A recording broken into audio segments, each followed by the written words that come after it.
Budget day can make or break a government or chancellor, and never more so than for Rishi Sunak and Boris Johnson this year. One man who's experienced this from both sides of the House of Commons is William Hague, former cabinet minister, former leader of the opposition and Times columnist. Like Sir Keir Starmer, he had the unenviable task of responding to a government with a landslide majority and a popular chancellor. So I met him just outside of Westminster to discuss the risks for both Labour and Rishi Sunak, his successor as MP for Richmond. Your mission as Leader of the Opposition on Budget Day is not a whole economic framework. You're not setting out to present the complete alternative to what the Chancellor's just been working on for months and just presented to you.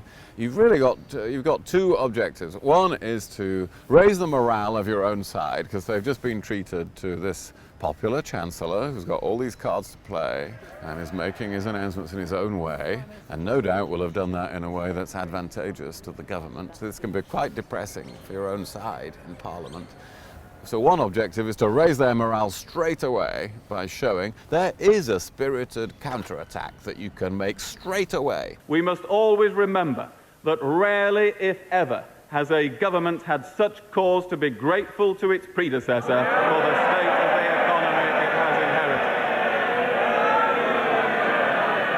Your other objective is to get your main point onto the news, and indeed to do that very quickly in your response, because within about 2 or 3 minutes of you starting your speech, most networks will shift onto analysing the budget.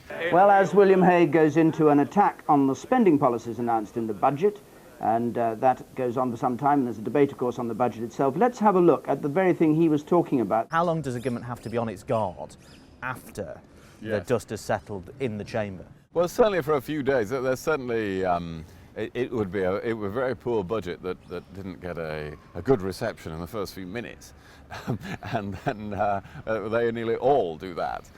But within a day or so, people have really got into the analysis of it, including the opposition. Gordon Brown got wise to this because the budget used to be on a Tuesday. And since about 1999 or so, it's always been on a Wednesday. Well, one of the reasons for that was because when it was on a Tuesday, I was able to quiz Tony Blair about it at Prime Minister's Questions the next day. And that was easier than quizzing Gordon Brown about it because of the format of Prime Minister's Questions and because it wasn't Blair's own thing.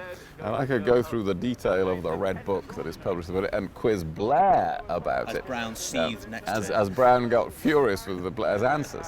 So they moved the budget to Wednesday so that it was after Prime Minister's Questions. And it must be pretty gruelling, physically, mentally, that entire afternoon. I used to say, well, I earn half my salary as Leader of the Opposition in this one afternoon. The Leader of the Opposition does have to get their main message over very quickly. And some sort of phrase that sums up the budget from the opposition's point of view, whatever it is. I struggle to remember now 20 years later, but I think there was one Gordon Brown budget where my phrase was, the Chancellor is like somebody who says, I'll give you a quid if you will lend me a fiver, and something like that. Here's the man you meet in the pub who says, lend us a fiver and then I'll buy you a drink.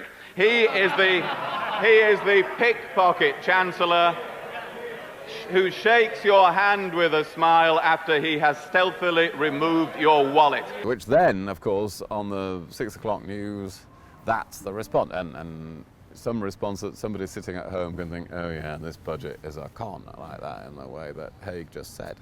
You have to get that across. That whether you're just giving a completely prepared response or you're trying to be flexible in responding to the budget, you have to get that point over. And finally, Brown and you were discussing these things and debating at a time of unbroken growth, economic stability, and for obvious reasons, we're not in the same place. So what are the political risks for your successor as Richmond MP, Rishi Sunak? It's a far more difficult situation. Now, by the way, I think people appreciate that. Of course, people in the country appreciate that he is dealing with a more difficult situation. And in Rishi's case, he has the great benefit that people have a lot of confidence in how he's dealt with it so far.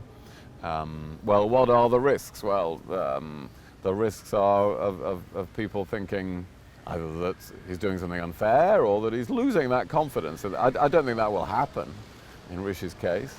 And they want to have confidence that what he's doing is in the long-term interests of the country, which I think so far they have. So he wouldn't want to lose that in this budget this week.